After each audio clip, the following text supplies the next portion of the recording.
Good morning, Unity of Birmingham. Oh, it is so good to be with you again. Wish I could be there in person. I'm Reverend Beth Heitzman, for those of you who don't know me yet. I used to go to Unity of Birmingham a few years back, and I've been traveling all over. My husband has this job that takes us all over the place, and recently we moved right outside Gatlinburg, Tennessee, to one of my favorite places in the world, Dollywood. Love going there, so we are excited about being here. So today we are going to talk about, this right here, this is my fuzzy pillow. We're going to be talking about my fuzzy pillow because my fuzzy pillow will play a very important role in just a little bit. So today we're going to talk about, did y'all see the movie that came out on Hamilton? It was about the war between America and Britain. And there's a song in that movie. It's called The World Turned Upside Down, because their world totally felt like it was turned upside down. And I don't know about you, but lately, sometimes it feels like my world has been turned upside down. Since I've left Birmingham, so much has changed, especially with COVID in the last year and the politics. And there just seems to be this big changing, this big turning of things feeling upside down. And that happens in our world from time to time, not just as a community, as a nation, as a world, but even in our own individual lives. Sometimes we have things that happen. Maybe we lose someone, maybe we lose a job, maybe things happen and our world turns upside down. So what can we do? What are some tips and tricks when we're in those times when our world is feeling like it's been turned upside down? Well, I want to share with you something that has really changed my life. And there are some tips that I learned from the folks up in the cold north, up in the Scandinavian countries. So this is how it started for me. Rewind about 40 years ago. When my husband and I were first married, he was in the military and he was stationed at Fort Wainwright, Alaska. Now, we were just there 3 years, but both of my children were born in Fort Wainwright. And it's beautiful up in Alaska, but then there's this other side that I didn't know about and I never experienced before. And they call it cabin fever. So what happens in the winter months up there, it gets very cold. It gets below zero very, very often. We have to plug in our cars at night or they'll freeze up and they won't run in the morning. And then you turn on the news and all you hear all winter long is about cabin fever. I had learned that Alaska has the highest suicide rate. Alaska has one of the highest alcoholism rates. And it's because it is so dark all the time, because the sun will set in November and then it doesn't rise again until February. And when the sun is out, it just feels like it's dusk all the time. And on the news, you just hear about, just be careful because of depression, because of cabin fever. And it did get very, very depressing. So when we came back to the States, and years later, probably just a few years ago, I started reading about Denmark. And I learned that Denmark was one of the happiest countries in the world. And I'm thinking, no, wait, whoa, how could that be? Because Denmark and Alaska basically have the same weather. They would suffer from the same, what they would call seasonal disorders as the folks in Alaska, but it wasn't happening in Denmark. In fact, researchers wanted to know why this was happening, so they sent a lot of teams up to try to figure out, hey, what is going on?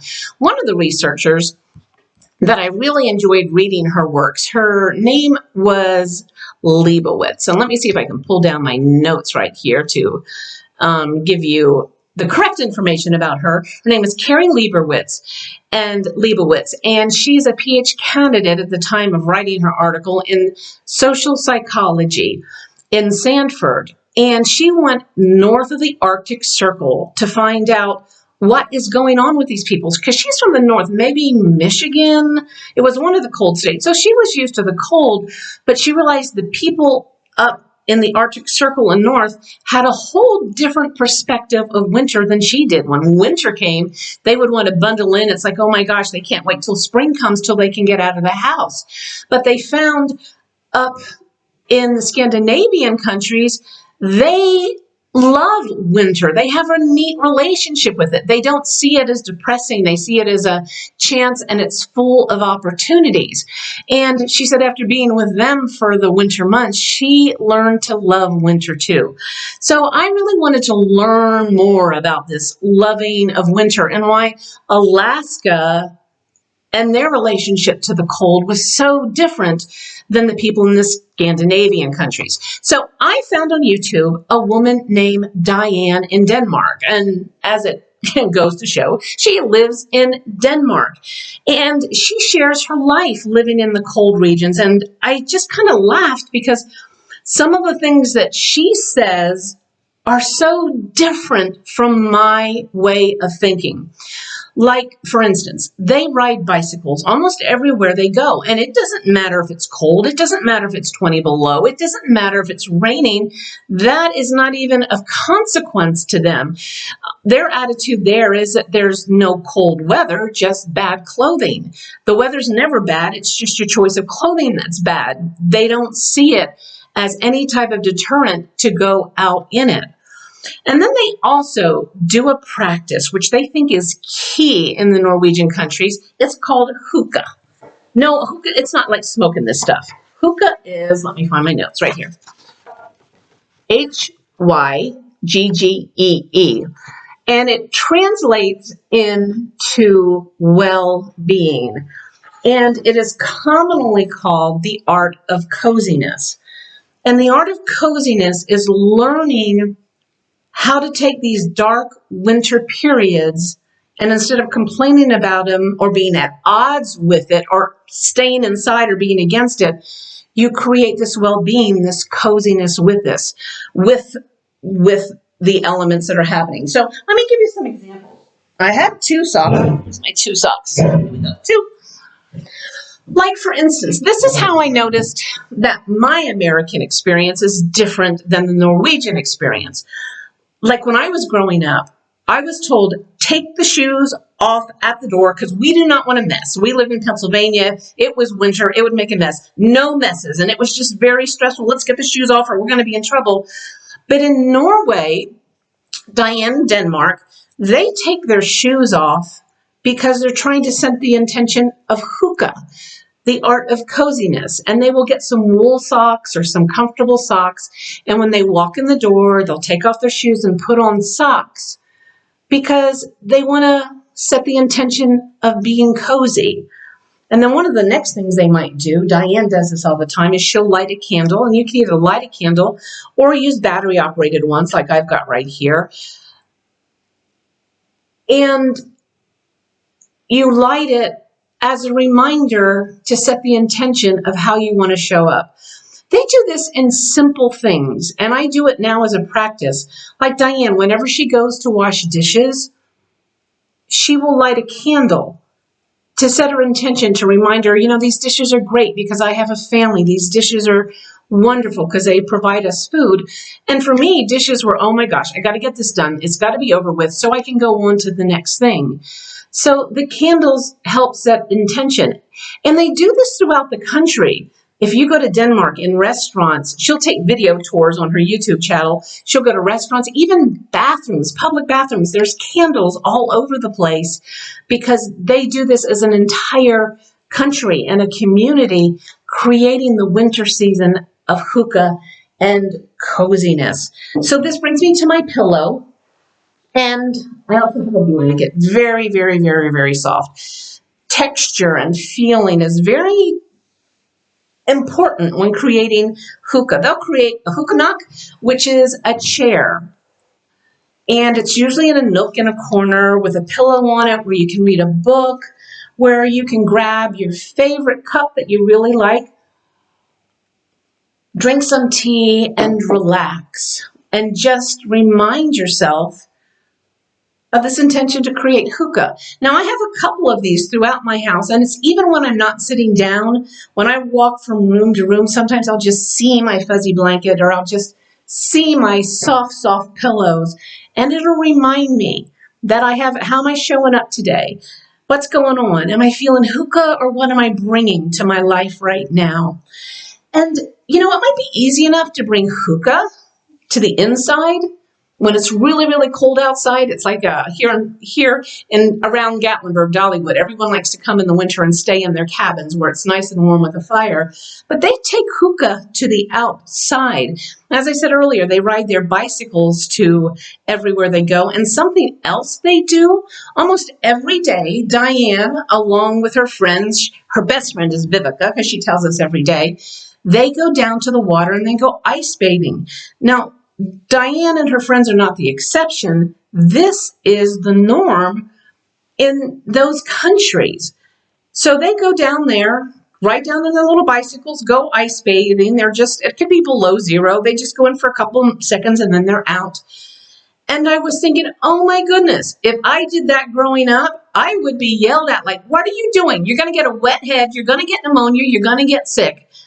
And Diane said she's been asked about this by Americans, and they find this very cute that we have this attitude, because they see ice bathing as very, very healthy. In fact, they have clubs throughout the country. Many of them are sold out. You can't get into them, where they go ice bathing. So, of course, I had to look this up about this ice bathing stuff, and I found there's a lot of evidence that ice bathing is very, very, very healthy. In sports, they do hydrotherapy with ice work to help the players so they don't get injured, to help their bones and their muscles. It's reported that the Radio City Rockettes, many of them use ice therapy. The ancient Greeks, the Native Americans, even though they're at the point where they had the heated water, they chose the ice therapy for healing. Scientist Charles Darwin, he really was a big advocate of this ice or cold bathing. He had major depression, major illness, and he said this cold bathing really helped him a lot. Henry David Thoreau, he would bathe in the very cold Walden Pond, and he had depression, and he said that the cold water was like a religious experience for him. And they've been really researching a lot about the cold water and how the ice can really help a lot of conditions. I was in a business seminar, and I learned several years ago about this guy named Wim Hof. Let me see if I have that. Wim Hof. Yeah, I did. I wrote that down. Wim Hof. And he's a Dutch guy. And he has set 26 cold water records, and he started this practice of ice bathing. Now he's up in the north, he's in the Norwegian country, so he's at sub-zero many times. But he set 26 records. He was put under ice for like 2 hours, and his body temperature didn't change. So they asked him to come to the United States so they can study what's going on with this guy. They call him Wim Hof the Iceman. And they realized that they introduced, was it E. coli, something like that, a bacteria into his blood samples, and it normally would take it over just like that. It didn't even impact his blood. And they would do temperature gauges on him, and his temperature would not drop. And they said, well, he's an anomaly. He's the Iceman. There's something different about him. And he said, it's not. And he says, I can prove it. So he brought in 26 regular people, and he trained them to do the exact same thing that he can do, because he was saying when you get in touch with this breathing and the ice water, it's a mind, body, soul connection, which in unity, we know that they are all connected. And he said these are things that we can learn to control. So why do I bring this all up? Should I'm saying that, okay, you all need to go jump in a tub of ice water? No, I'm not saying that at all. But I'm just saying, like, if you're going through a dark time, and sometimes times are going to feel dark, that we don't want to deny the existence of it all the time. And sometimes we just can't get out of what's going on. The grief is real. The feelings many people went through COVID is very, very real. We're not saying it's not real, but we are saying we can use some things that we've learned from Scandinavia. And when we're going through a dark time, I say, do I want to be like Alaska or do I want to be like Scandinavia? That's where I have the choice. So I invite you, when things are feeling a little dark in your world, to think north, think Scandinavia, maybe light a candle. Oh, one of the things that I really love that Diane in Denmark does is that she'll wake up in the morning and sometimes not even turn on her lights. She'll just light a candle and then take a shower by candlelight. Wim Hof would take an ice shower by candlelight. Whatever works for you. Get a coffee mug that you like, that every time you drink out of it, it reminds you, hookah. I can bring some hookah into my day, maybe some soft things, some soft pillows. And I just invite you to find ways that you can bring a little light, a little hookah into your life. Thanks, guys. So great being with you again.